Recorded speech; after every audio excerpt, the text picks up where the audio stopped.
Hello and welcome back to another episode of the Takedown. Jackrabbit Illustrated brought. Geez, wow! I am not in mid-season form. Apologies to everybody there. This is it's a SDSU wrestling podcast brought to you by Jackrabbit Illustrated. You know, they think this is the first time I've ever done that, but today I'm joined by my co-hosts Alex Kenkel and Jordan Schoenrock, and we're excited to be joined by the Jackrabbits 141 pounder, Julian Tagg. And before we get totally rolling, I got to make sure to shout out the Jackrabbit Illustrated title sponsor, Kubota Dealers of South Dakota. There are 8 dealers across the state of South Dakota where you can get your first Kubota or get your Kubota gear or get your Kubota parts and accessories and or service. Hit up your local Kubota dealer today. Well, for all of our fans watching tonight, we got Julian Tagg, as Chad said, on, and he's a senior from, is it Lloyd, Ohio? Is that how you say it? Lodi? It's Lodi, yes. That's where my Lodi. parents live currently, yeah. Perfect. Sounds good. Thanks for coming on. How are you doing today, Julian? Doing well. Just got done with some homework. Gonna relax for the night. But, yeah. So you wrestled now for SDSU for the last 2 years. We've seen you in the starting lineups. Yep. You want to talk about your time before you got here? As you graduated in 2020, right? Or 21? Yep. Damn. Makes me feel old when you say it like that. Makes you feel Makes you feel old. What were you doing in 97? Yeah. So I spent 2 years at the University of North Carolina. And then so my brother was also there, my brother Gabriel. He was there, he transferred, and then I kind of just followed in his footsteps and transferred here as well. Yeah. So give us a little background of your wrestling previous to SDSU, because people don't know. You Yeah. wrestled growing up. When did you start? You go to state, and you were down in North Carolina. So tell us a bit about that, and then obviously, it seems that the reason that you came to SDSU probably had something to do with your brother. So maybe touch Yeah. on that as well. So I started wrestling when I was 4 years old. Pretty young. I was 4, Gabe was 5. That was in Ohio. We started wrestling like your average youth tournaments for a number of years, and then my dad, crazy wrestling dad, your typical crazy, wrestling dad. We started winning these tournaments, like every weekend, and then he was like, all right, well, let's go outside the state. So then we went to like PA, wrestled some tournaments, Indiana, wrestled some tournaments, kind of just built from there. And then I remember it very vividly. My dad was like, all right, well, we're going to take you guys to Tulsa Nationals out in Oklahoma. And, at the time, like I mentioned, we're winning all these tournaments in Ohio, and we're like, we're pretty good. And we got out to Tulsa, Oklahoma, first national tournament, and we got beat up, man. And that was kind of an eye opener. So, back to the drawing board, and my dad's a super good coach and very knowledgeable in the sport of wrestling. So, just kind of kept with it, stuck with it. Wrestled at Brecksville High School. My freshman and sophomore year, won a state title my freshman and sophomore year. And then as a cadet, I made world team, and started building a relationship with Kevin Jackson, who was the developmental coach out at the Olympic Training Center in Colorado Springs. Started building that relationship, and then during like a world team camps, he would talk to us and mention the elite athlete program, where athletes in high school can move out to the Olympic Training Center permanently and kind of train and also go to school. At that time, I mean, it was just like an idea, and then that relationship started to develop. And Gabe and I both, we took him up on this opportunity. So I left Brecksville and then lived out in Colorado for 2 years, my junior year and senior year of high school. Trained out there for a while.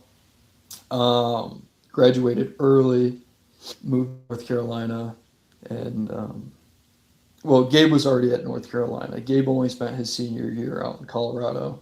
He moved, um, started his college career at North Carolina, and then I kind of just followed in his footsteps. Went out there and spent 2 years out there. And I'll tell you what, I miss the weather in North Carolina. That's not been a bad And winter here. thankfully, See, it it's hasn't been too bad recently. downright Past tropical couple, this year. yeah, past couple weeks, here hasn't been too bad, but yeah, I mean, you would get like a couple centimeters of snow and they would cancel class. Sure. I mean, in North Carolina, it was awesome. Yeah, usually an inch cancels it down in those southern parts. So you wrestled down at North Carolina. Your brother ends up here, and you Yep. continue to follow his footsteps because you came up and liked it here, or what really Yeah. led So led you to follow him again? yeah. So at North Carolina, I felt like athletically, personally, athletically, and academically, it wasn't an environment in which I could thrive or be my best self.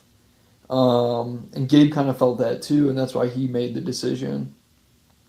Um, and so him making that decision first kind of made it easier on me to make a decision to choose myself. So that's what I did and ended up here. And of course, I mean, it's a lot cheaper when you live with somebody. I just figured that we had such a great coaching staff. Nothing against That what too. they I got mean, down there, but I came here over winter break one year, um, and spent some time with Gabe, and he's my brother, and he wants to spend time with me and be with me. Um, so he was pushing me to come out here, pushing me to come out here. Eventually, I entered the portal, and I got out here in the summer and attended some RTC practices, and kind of interacted with the coaches and started to build a relationship with them. And man, they really, if there's one thing that I picked up on early in my time here, is they really care about you as a person and your development as a person. And that to me means more than anything a coach can do for you, um, on the mat. certainly can't argue with that. And my guess is that you've had some really short conversations with guys like Damian Hahn, because those are always short, and Yeah, right. and nice long ones with guys like Cam, because he also, like, I love our staff because they're all just so personal, and they really relate with people well. Yeah, yeah, they do a great job. We've had them on. So why don't you tell us a little bit about your school and what are you taking up there, Brookings? I'm going to school for accounting. I'm gonna be Oh, a okay. Yeah, I'm gonna be an accountant one day. One that's coming soon, really. So You you know, want to be a beat counter more or less, huh? right? I funny. I was having a quarter life crisis last night. I was like, what am I gonna do? Like, school, wrestling, it's all coming to an end. I gotta go out and real life is coming. Scares me. Well, But I mean, so much of your identity growing up when you're younger is sports, and when you wrestle, it's more than a lot of other sports because, like, you wrestle year round, and the right. AAU and at school. I kind of had that a little bit. When I was going to graduate, I was like, "Oh crap, I don't get to wrestle anymore." It was, Yeah. my senior year, and I was like, that was terrible because football was done. I had Hmm. quit track at that point. Yeah, anyway, enough about me. Will you continue to do like Olympic style after your senior or after this season, or what's your thoughts on that? That's funny you asked me that because I was sitting down with Coach Hahn after practice today, and we were just having a little chat about my plans after college. My intention is to stay here in the Brookings area. Um, I love it here. I love the community, and I love the support that the wrestling team has. Um, whether I'll be, I definitely don't want to stop wrestling. Whether I'll be competing, I kind of want to get through this year, focus my energy and my effort on the last month that I have collegiatally, and then kind of make a decision from there afterward. But I'm always going to continue to wrestle. So I would love to get in the room and help out some younger guys and give back to a sport that's given me a lot. So maybe taking a small step back from that here, what do you think? We're getting right into the meat of the season here, right? It's crunch time. It's when all the big events are. These are the results that matter. You've set yourself up in a great position. The regular season, you're sitting ranked, top 15 to top 20, depending what rankings you look at. You're 15-4. You've got an over 50% bonus rate. Said you've done some really good things. You've already put some hay in the barn as far as getting a good draw for those postseason tournaments. If Julian Tagg looks back at the end of March, what results are you going to say, yes, like I got everything I could out of this and more? What's your goal for Big 12s and NCAAs? Oh, I will not settle for anything less than All-American status. I will be content with that. That's kind of what I figured you'd say, but Yeah, you never know, yeah. right? No. It's funny because we, going back to the coaching staff and them caring about you as an individual and developing, on the mat, off the mat. We have goal meetings. Basically, we have a goal sheet and we have to write down our goals and what it takes to achieve them. And I mean, my goal all season has been All-American, and I'm very confident, and not overconfident, obviously, but confident in my ability to do that and to make that happen. And I know my coaches believe in my ability to do that as well. Hey, Alex, I'm just gonna stop you for a minute there. Put some respect on his name. He is now a top 10 nationally ranked wrestler too. Coaches rankings today came in 10th. I hadn't checked the coaches rankings. Yep. So thank you for correcting me there, Jordan. I just had to give you some shit there. Yeah. But with that, you talk about All-American status, and you're 10th today in the coaches rankings, and you beat the kid that's 9th in the coaches ranking twice this year. What do you feel like now is different than at the beginning of the year when you beat that kid? Like, how do you feel like you've improved so far this season for your last year? I would say confidence. I think I'm always and improving my technique, of course, but I would say the biggest thing is confidence. I haven't competed a lot in college, and I think that's super important, especially like the younger guys are freshmen on the team. I try to tell them to compete as much as possible. Being that I'm almost done with my college career, I wish I would have competed more, and being comfortable in those environments, where, like, for instance, down at the down in Sioux Falls, we had a packed arena. Being in those environments is the reason why you do it, and being able to build confidence is super important. So I think just competing as much as you can, and getting used to that pressure and the nerves and being able to navigate those I guess the external factors. Now, I think I'm you've also had wrestling really hard. for sure. And we definitely believe in you too.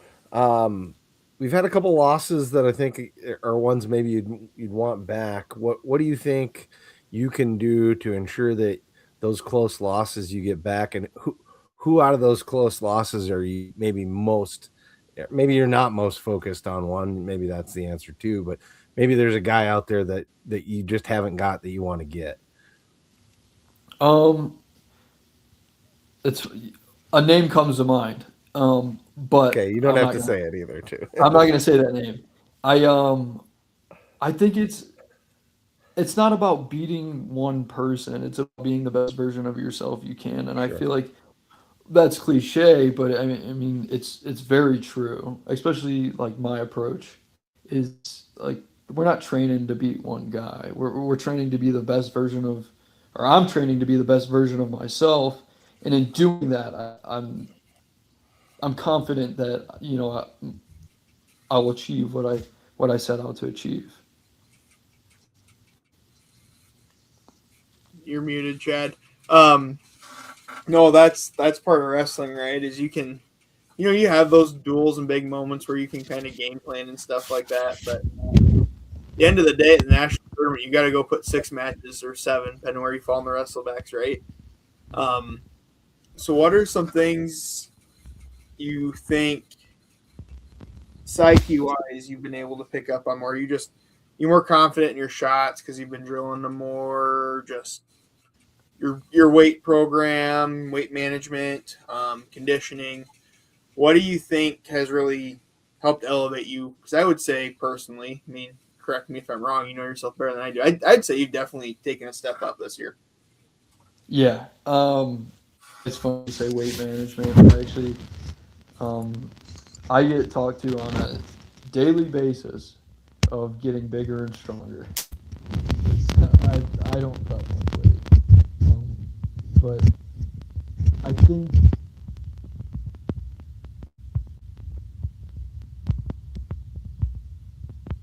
sorry, I'm drawing a blank. Well, go back to the question. I got carried away about No, shooting this up. you're good. Just what? Asked you a little bit of a board question there too, where I rambled and kind of asked a question around it. What do you think's made the biggest difference where you've been able to really elevate yourself this year? Being more patient. Sure. Being more patient with myself in the room, because like I want everything to be perfect. I want everything to be like pretty and flashy and cool to watch, and it's like that's just not anything in life. Life isn't always perfect, and I mean wrestling especially. Um, I mean even if it's an ugly takedown, I mean it's still 3 points. So being more patient with myself, and then having more focus in the match, because a lot of times I just like let's go out there and wrestle hard, but let's focus our energy. Let's stay more focused.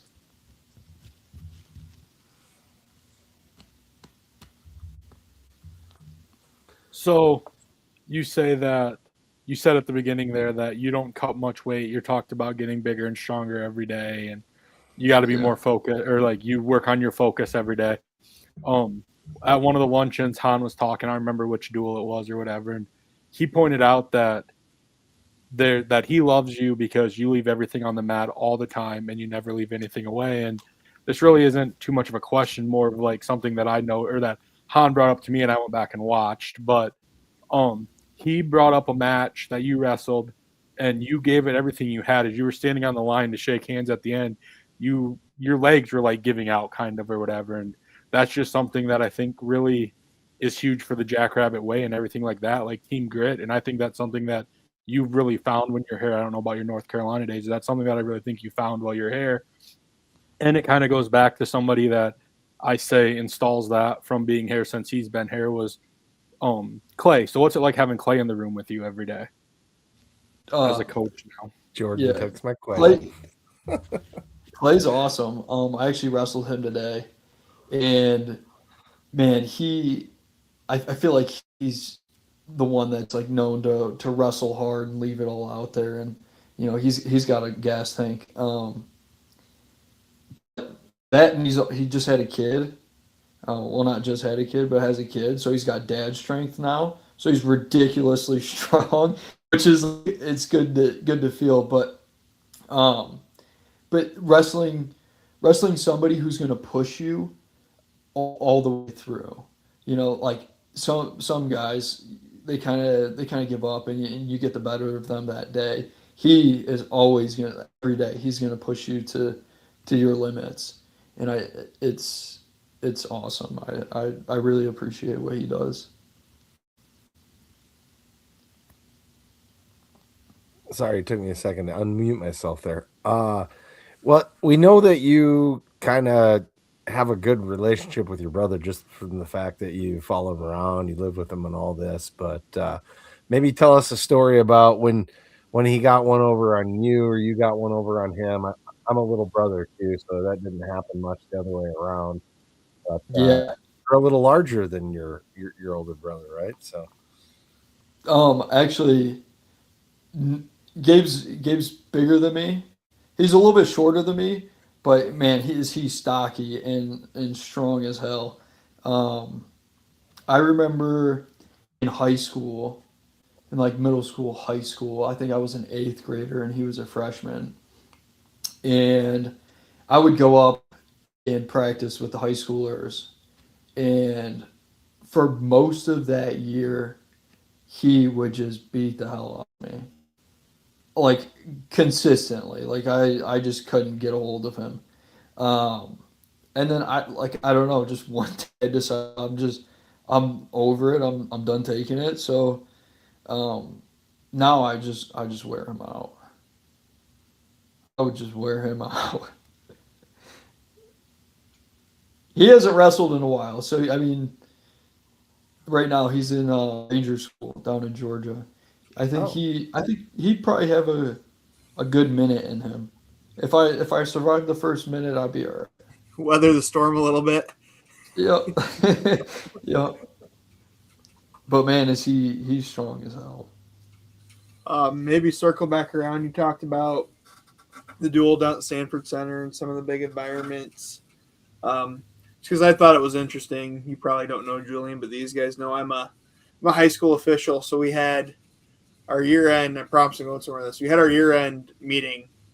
Well, not year end, but like end of regular season, postseason rules meeting. Clear up a few things for getting to region, state tournaments, and all that sort of thing. And Rick Fink, who's the director of officials for South Dakota, he's a former, can't remember if he's Big 12, Pac-12, doesn't matter. He's a former NCAA official. He said, this is like kind of different with wrestling because obviously we have RAF and UWW and all sorts of stuff. But as far as folk style wrestling, like high school is the second highest level and college is the highest level. So like you guys are only one step removed from the top, basically. Sort of thing. I mean, Yeah. you have D2, D3, NAIA, but still. So that said, what are some of the coolest environments, whether it be high school? I know Ohio's got a pretty cool state tournament. Maybe there's some other tournaments up there that are pretty fun, but your career, high school, college, whatever, what are some of the coolest environments you've got to go into and wrestle at? 'Cause it sounds like you kind of feed off some of that energy sometimes. Yeah. We'll go chronologically. Um, my sophomore year of high school state finals was pretty cool.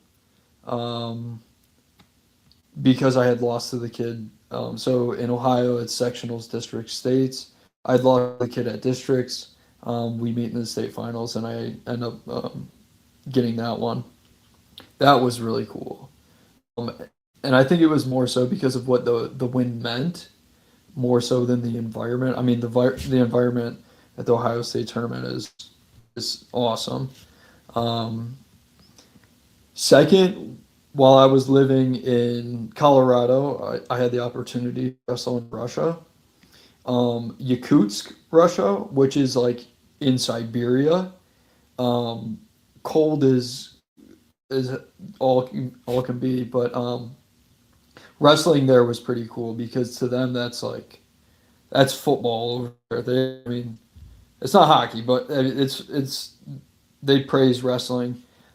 Even if you're not from their country, they love you. So that was a pretty cool environment. And then most recently was last year at the national tournament in Philadelphia. It was first round match, and I think they had some problems with the clock or some technical problems, and I was already out there on the mat, and I got a second to like just look around and take it all in, and it gives me goosebumps thinking about it because it's like the coolest thing you could see. It was like a packed arena, the biggest event of my life, and it was really cool just to see how many people were there to watch us perform, and that's why you do it. So did you get sent 2-3 years to Augustan and forget? No, no, I wanted to get the hell out of there. Sorry, I couldn't help myself there. If you're into any MMA memes or stuff on the internet, you know what I'm talking about. But no, I wanted to get out of there. It was like 30 hours of travel just to get there and 30 hours to get back. It was disgusting. It was terrible. It's nuts. That is crazy. Well, Alex is our rules expert, being the official. Tell me if there is one rule you'd like to see changed or implemented. I know there's some that are up for debate. Recently, we had the 3-point change. I'm still going to beat the drum of saying that a reversal should be worth as much as a takedown, but I'm the only one out here saying that. Still going to tell you you're wrong, I think Chad. you still might be the only one saying that. What's that? I said I think you might be the only one saying that still because I probably am. Someone said, well, it's easier to get a reversal. And I said, well, what happens more during a match, a reversal or a takedown? So anyway, that's my argument. But what, enough about me again. What about you? What do you think? Is there a rule that you think that should be changed or a change that you saw that you don't like or? So the stalling, the backing out of bounds and stalling, I like the call. I like that the officials are trying to keep action in the center and create as much action as possible. But the consistency with that call and the subjectivity with that call, I don't know if it should remain. Just like I said, just because of how inconsistent and subjective that call is.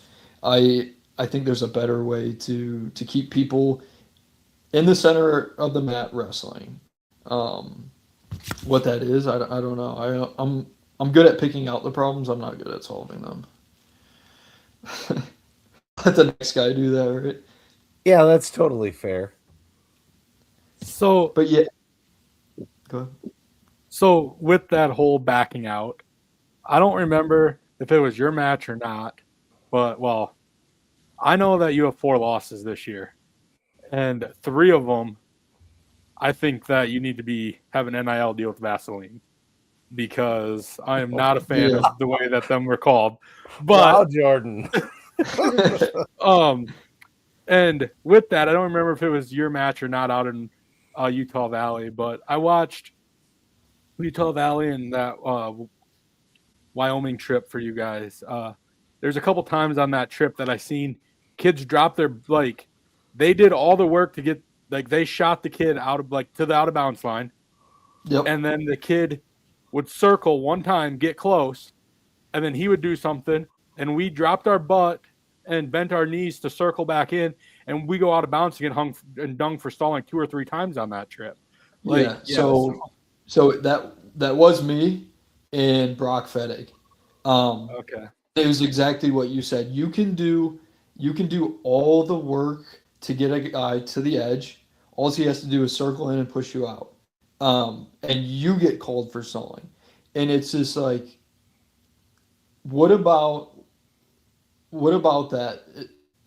I stalling? Like I don't understand it. This guy was evading action all the way to the edge of the circle and circles in and just driving out and gets a stalling call. Like, yeah, I don't know. I feel like we have the officials' take coming on this. No, I'll qualify first where NCAA and high school rules are a little bit different on that Yeah. because What's the You high know. school rule? Because I'm not aware of this. so anytime in college you go out of bounds, the official has to go here or here. Yep. For high school, we don't have to do anything. I can just blow you out back to the center. Okay. And that's a proposal to change that in high school this year. But yeah, high school guys go out, I just blow them out back to the center. Where that's what, if you ever noticed, NCAA officials do that. This means Yep. action led to out of bounds. Because like I said, technically you're supposed to come here or here. You have to signal one or the other to stop out of bounds action in the NCAA. Stalling is a judgment call, so you always got to qualify it there to start. But I would say that's action, right? And that's the other thing where high school rules differ a little bit is NCAA is always going to put the onus on the guy going out of bounds to stay in bounds. That's just kind of how the rule book's written, for better and worse. Whereas high school, if you actually push your opponent out of bounds, but you're not actually trying to score in the process of doing that, you're just driving him out of bounds. In the high school rule book, that's stalling on the guy pushing the other guy out of bounds. Mm-hmm. Which, like I said, is not the case. So there's the two kind of subjective differences there. I watch, most of the stuff I can too when I'm not working a high school event. I didn't agree with the calls. I thought those should have been action calls, but I'm also not to that level yet, so it's hard for me to be critical from several rungs down the ladder. Yeah. I mean, we're not doing freestyle and we're not doing sumo, right? So I don't want to push out in folk style. I think there are some things, like I would like a passivity clock in the instead of neutral stalling, honestly, because it's quicker reward, especially when you have a guy that's doing everything and the other guy's doing nothing. Mm-hmm. I would be all for a passivity clock in folk style. But there's, we also don't, there's a lot of guys that are big time wrestle heads that are, women's is freestyle, men's just needs to go to freestyle too. It's like, we've had this talk before with several guests, but folk style is a better TV product. If you want to grow the sport, I think folk style is the way to go. But anyhow, we're getting on a separate path here. I guess we can turn it into a question, though. Which do you prefer to wrestle? Freestyle. I prefer freestyle, but I mean, there's nothing like the national tournament. I mean, that's folk style wrestling. But I prefer freestyle. It's just more laid back and I guess chill, which I appreciate. It's more black and white. There is certainly that aspect of it. Yeah. Right. Well, we were talking about that very topic about stalling, and one of the things that I thought, a guy should really get hit with stalling if he's on the edge of the mat, and purposely touches outside the mat just to bring the action back in. In high school, I think they're doing a good job of that. I think they've been doing and are consistent with that. College, it's supposed to be. High school, it's actually supposed to be. I mean, I get it better than. Yeah, that's true, and I get it. If it's wrestling action that leads to that, stop it immediately. I get that. But I'm talking about purposeful, like a guy's just sitting there and then all of a sudden goes out and touches the wood, on the floor. Well, that's evading action too, right? So the other rule that I disagree with, that I think needs to be more clear. I like the rule, and this one cost you big time against Titus, was the danger call. Like, why are refs so slow at calling danger? Like, sometimes they don't even realize they're there. Like, it's almost like a move that they don't even watch for. No, in the whole action deal. You are correct. From what I've observed, is it takes refs a considerable amount of time to recognize the position and get down there and start calling the danger call, the danger. Truthfully, it's what 4 or 5 years old at this point, but I think it's still a new rule that truthfully guys still aren't used to it. Especially a lot of college guys still work high school, and we don't have danger in high school. I think that's it. You're just not used to it. Yeah, and it seems like, and I mean, you can hear Damien from a mile away. It seems like Damien calling for danger is their cue to be, yeah, you're right. Okay, let me go ahead and like, it's just do your job, man. No, I like it as a rule, but I agree it could be more consistently called. I won't argue that. Yeah, I'm sure it's tough being an official. You're always wrong one way or another on one side of the call, right? So we need more officials, not less. So whatever we can do to make it easier for them and more black and white, takes the fans out of it too. This is not where I thought we were going to go on the subject tonight, but my shameless plug for anyone listening, or if you're looking to stay involved with the sport, get into coaching, Julian, is the money's actually pretty good. I mean, you get $300 to $400 for a 6 to 9 hour tournament. I mean, you can do that math. It's not bad for a Saturday gig. Dual or quads, couple hours, and you get 100 to 200 there typically. So sounds like our wrestlers need to officiate here and there. I wouldn't mind it. The hard thing for me is I would love to officiate like high school or college wrestling. The thing I can't officiate is the like itty bitty youth tournaments. It's harder. It is hard. Because I mean they just roll around and it's like, what is control? Like that's just it. So when I came up, because I grew up in Nebraska, I went to SDSU, moved back for a bit before I moved back up here. So I started in Nebraska, and I wish we were a little bit better than that up here, honestly. They make you work a ton of little kid stuff in Nebraska because it's harder, and you learn to it's very rare to see anyone call a quick takedown in Nebraska because all those guys had to work a bunch of little kid stuff first, where you learn to just let it burn until they finally stop rolling. It's like, okay, now I'm going to call 3 sort of thing. Right. Yeah, trying to find some order within the chaos. I mean, it's just like, for me, I was calling takedown, reversal. Right. Wear yourself out. Yeah, seriously. I think it's getting in there in college, though. You get good at doing little kids. I got nothing. Yeah. In college, it's getting pretty rolly with all the scrambles and stuff like that, which is a fun thing to watch for fans. But it does got to be really difficult for a referee to make calls. Well, it's good and bad, right?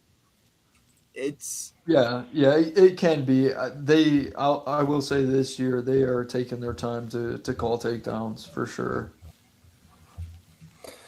Yeah, which we definitely had work for it, right?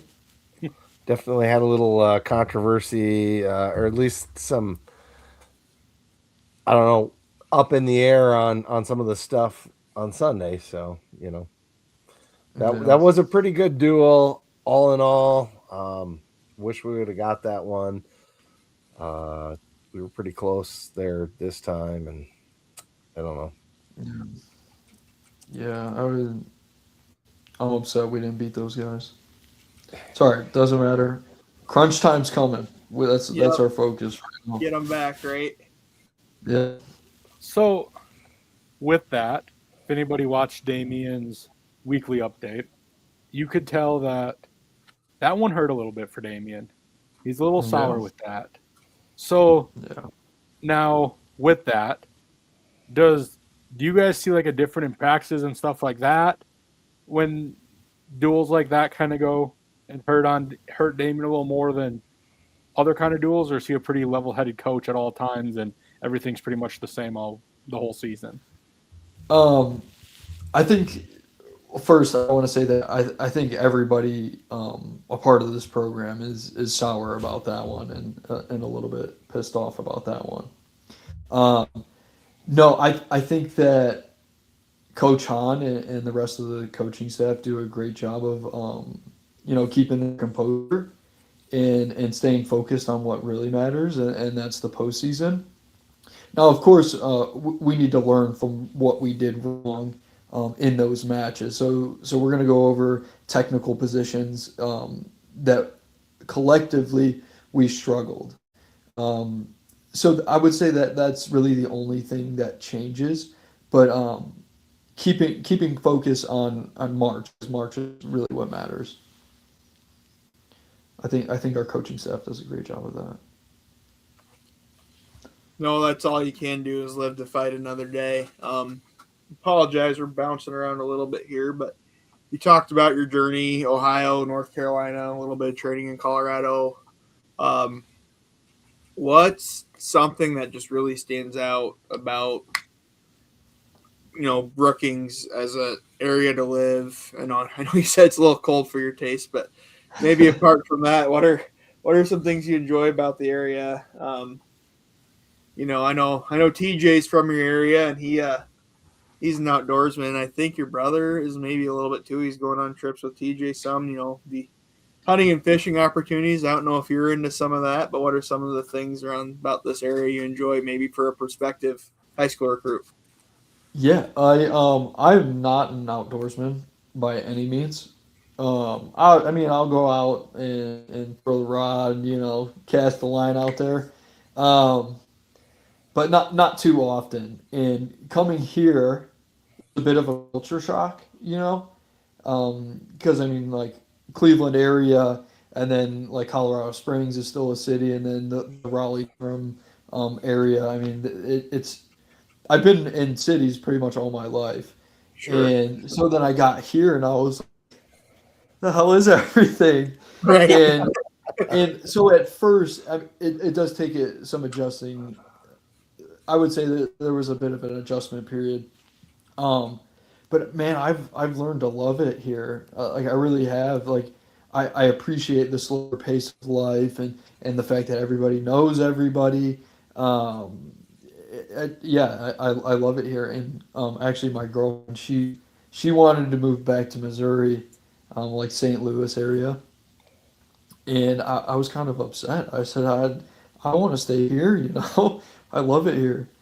Which like 4 years ago, I would have never thought I'd be saying this, but yeah, I mean it's awesome. And like even if you're not into fishing, hunting, whatever, like you find stuff to do. You find ways to keep yourself busy. So Few less trees than RTP, huh? right. I've been down there. It's beautiful down there too, with Yeah. the hills and the mountains, which are the hills and the trees, which we really don't have. So if you're trying to sell someone on coming to SDSU and wrestling for SDSU, outside of the positives you just mentioned there, what are the points you're going to make to sell potential recruits why they should choose SDSU and not somewhere else, other than obviously the staff's amazing, but maybe that's your point. That's exactly my point. I can't thank our coaches enough for believing in me and giving me an opportunity, because I was at a point when I got here that was not really invested into anything, be it wrestling, academics, or even myself and my well-being. Um, and and they showed me the light, and I can't thank them enough for that. I think they do a tremendous job. If you whether it's school, you're gonna do well in school. You're gonna excel in every aspect of your life. Coming here, and I mean, I can't thank them enough. And you talked just a bit about everybody knowing everybody. I got to feel that you maybe feel the support a little bit more closer to you in a town like Brookings, that people kind of know who you are. You feel the support for the team. In my opinion, Brookings has great support for all of our teams, but wrestling really, really is well supported for such a small town. Yeah, 100%. And I think I can speak to this because coming from North Carolina, the our rivalry duel was NC State. I mean, historically UNC is versus Duke. That's the rivalry, but a big duel for wrestling at UNC is NC State, and we hosted them home, and I think we had 50 people, 50 people show up for that duel. Really, I wouldn't have guessed that few. Yeah, no, there was, and majority of it was family and other students. Um, but I mean, yeah, you come here. I mean, it's packed house pretty much every time. I mean that, and you feel that support, and that's it's reassuring. You know, that you're doing something that is entertaining and people want to watch. Where would you say outside of SDSU, and maybe you don't even think we rank up there, but where would you say have been places that you've wrestled that have been tough, like other atmospheres to wrestle in for the Jackrabbits? I'll say Minnesota. Minnesota was pretty tough.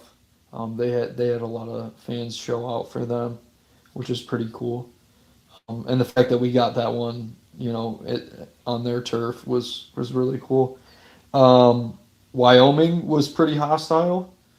Maybe it was just the one fan that was sitting to my left that didn't know what the hell he was talking about, but had something to say about everything. That was pretty hostile. And then, yeah, I would say those two really stand out to me. Kind of a little bit out of left field here, but you don't get to choose yourself, and you can say Gabe, but on the current team, let's quantify it there. Who is your favorite wrestler to watch? And is there someone that gets you going, or someone that you just love their style and they make you giggle a little bit the way they wrestle because they're just always find a way to win? Or tell us a little bit about that.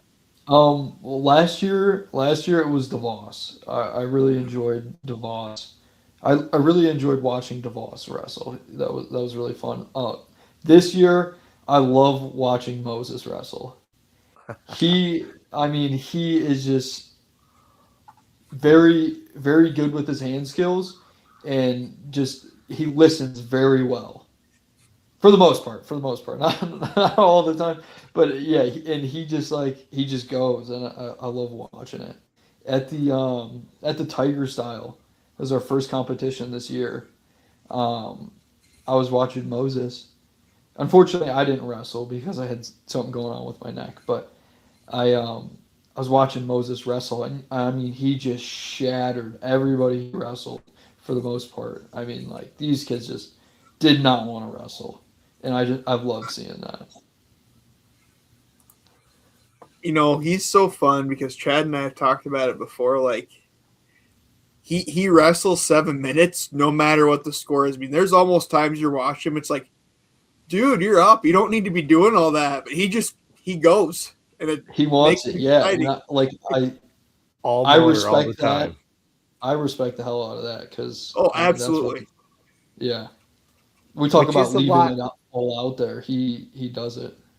I love seeing. Yeah, and that's quite a bit different style than what Cade wrestles. So it's interesting that you kind of choose two guys that have different styles. That way. Is Cade your roommate? Cade is what he told me. That's what I thought he told me at the thing. Yeah. Yeah, me. So it's me, DeVos, Cale Swenson, and Brady Roark. Okay. Yeah, pretty good group of guys to live with. Yeah. It's got to be fun when everybody's cutting weight. Well, at least a couple of them don't have to cut weight. That's got to be hard for the guys that are. No, the coaches will be like telling them, "Hey, don't be eating in front of these guys." Yeah, no, Cale and I like I said, we get talked to about getting bigger and stronger. Brady's on the other end of that, though, right? Yes, he is. Yeah, that's And staying in lower weights is tough. your other roommate, I don't know how many people know this, but he confirmed this to me at the banquet or the whatever thing we had at the 9 a couple weeks ago. Is he is going to start competing again this summer. So he's probably a little bit on the side of having to get in the right mind frame again too. So it's not all easy 100%. there. He's. Well, I don't want to. You I talk don't want about to be mean, but he's maybe gained a pound or two, hasn't he? Yeah, he has actually. He's walking around like 200. He was up to like 205 or something like that, but now he's starting to lose it. I mean, talk about a kid that like does everything right. He eats well, like sleeps well. I mean, he does everything right. And who knows? You guys might see him compete sooner than later. I'd love to see him back for end of year open here. I think everybody would. Yep, Yeah. absolutely. Love watching him wrestle as well. I'm gonna guess that I didn't make it to lunch on Wednesday, but I'm gonna guess that you're probably not wrestling this weekend, are you? No, I'm not wrestling. Yeah. I would, for the most part, a lot guys that have been wrestling all season are not going to be wrestling. And sorry, I'm trying to plug in my laptop. It's going to die. No, you're good. That makes sense. It's a little Blair Witch Project, but you should have seen the episode we did with Coach Stig a few years back where he was on his cell phone and he was calling for his wife to find the charger. It was just the best thing ever because that's that generation, right? And we all love Stig, but it was funny. But to answer your question, no, I won't be wrestling, and it's I think it's going to be better because again, I'll continue to reiterate that it's like March is what matters.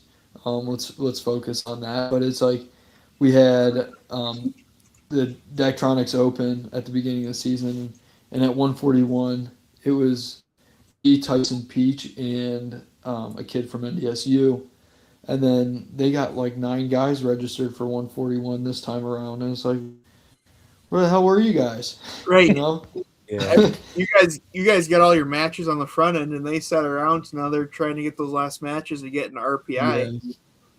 Which is a weird thing. I wish we could fix in wrestling a bit to force guys to wrestle duels at least. I don't know, but well, if we want to go down that road, I think I've shared it before when we talked with Lee and Sam, but my solution to that is, and you could give your feedback on this, Julian, as a competitor, is to keep guys from ducking. I mean, obviously, if you're hurt, you're hurt. But to seed the conference tournaments, I would do it by the dual records of the weight class, not the starter. So, like, if your starter's hurt and misses a couple duels and the backup loses, I mean, that goes against the seed for the team at that weight. I don't know. It's one idea I've had. It's probably dumb, but I think it would be interesting. I think that's an interesting thought. I'm trying to think of it's kind of like a pre-allocation only by team for the conference. And you would get an exception if, like, hey, I wrestled this kid at CK. I don't want to wrestle him again. Like that you would get like a waiver for that. I think, like that would be grandfathered into it. But like if you haven't wrestled the starters, you know, the guys that are submitted as the starters to the conference tournament, if they did not wrestle earlier in the year, the head-to-head goes down to what the team dual score was for the head-to-head criteria. I like it. I think it needs a computer model, Alex. Yeah, I think you might be That's on what something. RPI is basically, but yeah. Well, RPI is a little different, but yes. I don't know. It's a thought I've had to make duels matter more. Do you like it? Do you hate it? Somewhere in the middle. I don't hate it, but I also don't love it. Sure, that's fair. That's why I asked. Yeah. like one thing that for example, and I don't know, maybe he's gonna. I was trying to figure it out today. I think he's only a freshman, so maybe he's redshirting and we won't see him at the conference tournament. But like, for example, Max Brady, he got you at the national duels this year. Yep. And then when they came here, they wrestled their other kid. Yeah. Now, if Max is going to be at the conference or not, I don't know because I think he's only got 5 weigh-ins that I counted today when I was looking. But so he could be redshirting.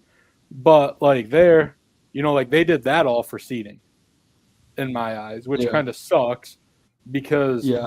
no matter what, you should be seeded better than him because really you're way better than him. And I think overall it's probably it could cost you a spot or two in the seeding because of it. But that's obviously the game we play. You got to beat everybody to be the best anyways. But yeah. Yep. Yeah, I try not to think too much about or concern myself with like seeds and rankings because like just being there last year in Philadelphia, you see these guys that very low seed at the national tournament or haven't beaten anybody good all year or took a number of bad losses throughout the year, and it's like wrestling in the blood round and winning the match to place. It's like at the end of the day, it really boils down to who wants it, and I think that's what matters.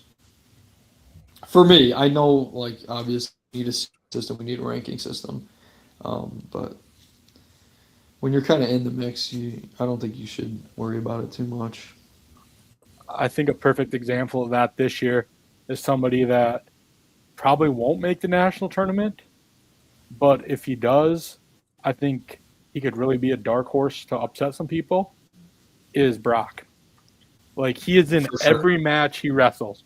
If he can change one or two of them around in the Big 12s, you better watch out because he Seriously could upset some people coming down the line there.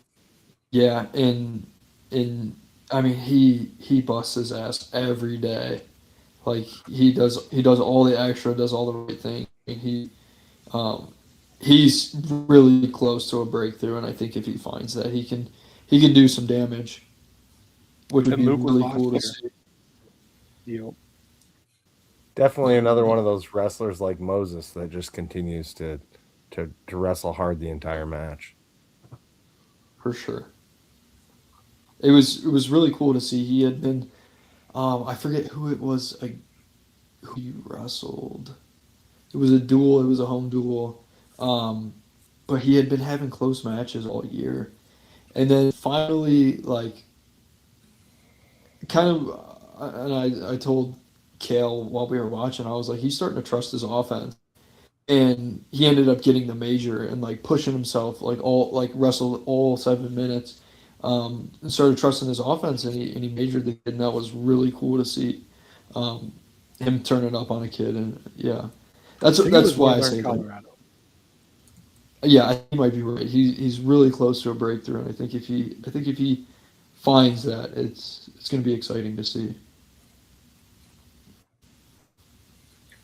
So, something that we're going to ask you about here because everybody here is Jackrabbit fans and family wrestling teams, all kind of a big family that we've always had and stuff like that.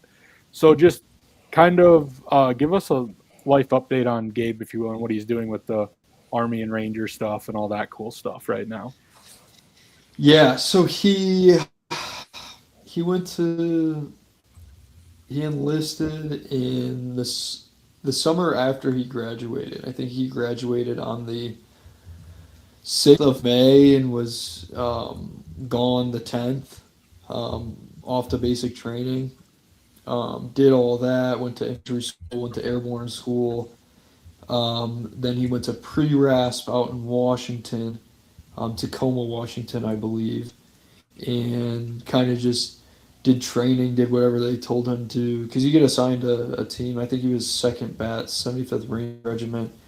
You get assigned a team leader, and you do whatever the hell they want you to do until they decide you're ready to go to Ranger school.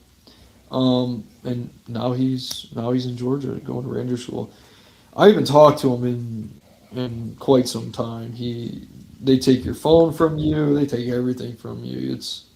I mean, it's pretty serious, I guess.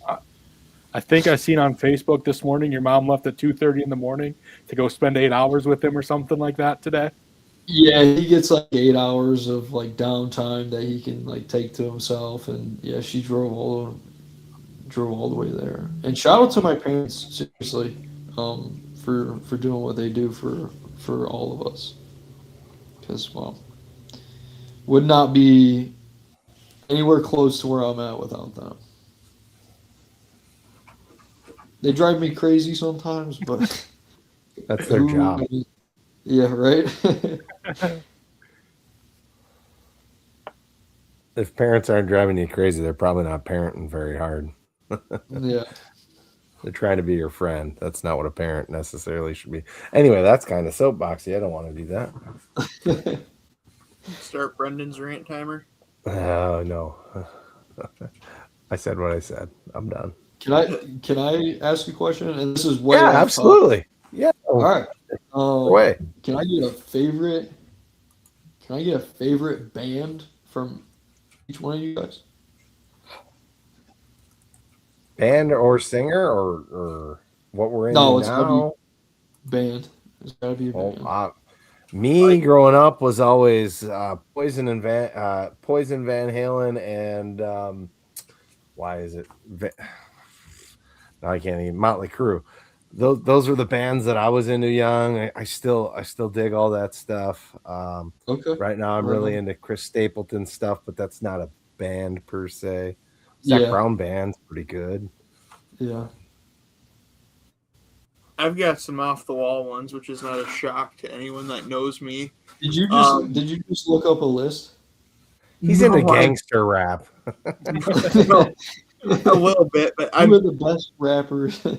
No, I was looking at a statistics thing. Sorry, our discussion caught my mind on something. I was trying to run something in the background. Once again, not a shock to anyone that knows me. So like my probably all-time favorite band is Turnpike Troubadours, if you know who that is. Yep. Kind of like a red dirt country band. Yep. But otherwise, like, you know who Sabaton is? They do like historical metal. I don't know how else to describe it. Really? But like it's like I gotta metal look into songs. that. It's metal songs. Yeah, They're really good, and it's like all about historical events. It's awesome. Then otherwise, Okay. probably like Metallica or AC/DC, kind of like thrash metal or some of that more 80s rock sort of stuff. Yeah. Chad, you're gonna say something. What do you? No, I'm thinking. Sorry. Okay. All right. Okay, I respect. I love metal, so yeah, that's love to hear. With mine, I'm not a huge music fan, really. What? Like I don't like I'll listen to music, but like I don't really listen to it. I would say that so I'm gonna have to go with probably the best concert I ever seen to answer this, and I'm gonna say that's Nickelback. Oh Okay. my gosh.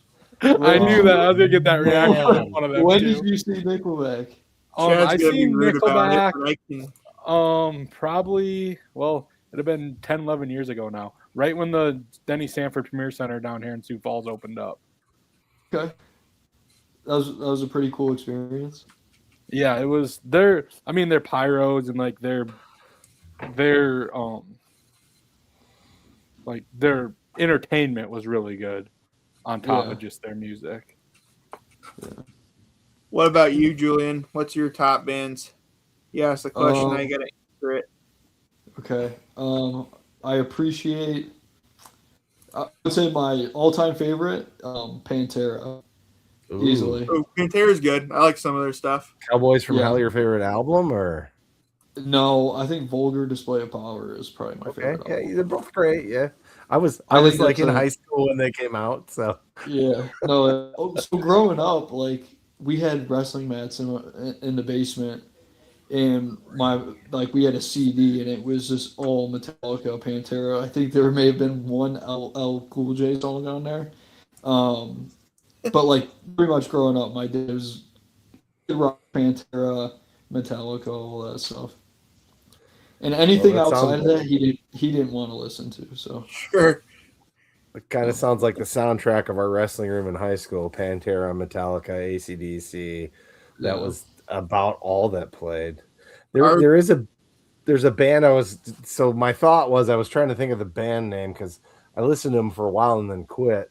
It's kind of a weird genre. I don't know how to explain them, but Wolves of Glendale. They're kind of Yeah, I've heard of them. they're funny, which I appreciate, and then the music's actually really catchy too. So it's Okay. like I don't bubblegum rock with weird lyrics. If you've ever, yeah, It's like Weird Al meets pop punk almost. right, and the lyrics are kind of. It's not something you'd blare at work because it's not necessarily work appropriate because you're like, oh, that's what he said. Okay. Interesting. Kind of like a Wheeler Walker Jr. if you've ever followed his stuff. Also inappropriate stuff, but funny to me. So, a couple of thoughts to close out because we've gone over our hour, and I know you said you're working on homework, so I want to be respectful of your time here, Julian. But you talked about the environment, and that's part of what I was tallying on my other screen here. Is our home attendance for the year for duels? We're averaging about just over 1340. So Gabe's not calling bad. me. There you go. Well, we can let you go if you need to take that. No. I'll call him later. You sure? I'll call him when we're done. We're just over 1340, which actually is better than the basketball attendance of another certain school in the state, which is another thing I wanted to look at, which is fun. But hey, we get more coverage than they do because I don't know, we have more sports that people actually go to. We don't need to dig into that. Too bad. But anyhow, so we got 2 regular season events left, and they're both at home. So what's your pitch as a starter, as kind of one of the leaders on this team, Julian? What are you saying to get people in the seats? Be a promoter here. Do your best monster truck promoter. It's the Barbell Duel against our rivals up north. I won't even say their name. That's right. It's our last home meet of the season. For some of us, it's our last home meet duel ever. And I think it's gonna be really exciting. I think we're gonna put on a great show and hopefully leave it all out there for you guys. That's why we do it for you guys, as always. So be there. That's right. Or I'm gonna be upset. Perfect. And you don't want to see Julian when he's upset. I'd like to see him wrestle upset, maybe. Maybe he'll leave me in. There you go. No. Emotional equilibrium is. There you go. It's a big thing we talk that's about. Wise. Very wise. Yeah. Well, Jordan, you got anything else to round us out here? I think it's about where we're gonna be. Just one more question type deal for you. What does it what's it mean? And I know that really you had no say in this and just happened to fall that way, but what does it mean to you that the national tournament ends in Cleveland this year? I think it's a bit cosmic. No, I don't want to get too deep into that, but no, it'd be cool. A comfortable environment. I love wrestling in Ohio. I've been doing it since I was a kid. I think it'd be really cool. Kind of sort of a homecoming, really. Which I think would be awesome. Right on. Got to get there. Definitely. Got to get there. Well, if you want to hang on for just a couple seconds after we close here, Alex, you ain't got anything left either? No, just good luck close out the year, Julian. It's been a blast to watch you wrestle for SDSU, and like I said, really we'll be rooting for you. I think you can do it. Not that what in my opinion means anything, but look forward to seeing you at the podium end of next month here. I appreciate that. And really thank you for what you guys do. This is really cool. All right, with that, how about a get jacked on 3? 3, 2, 1. Get Get Jack. Jack.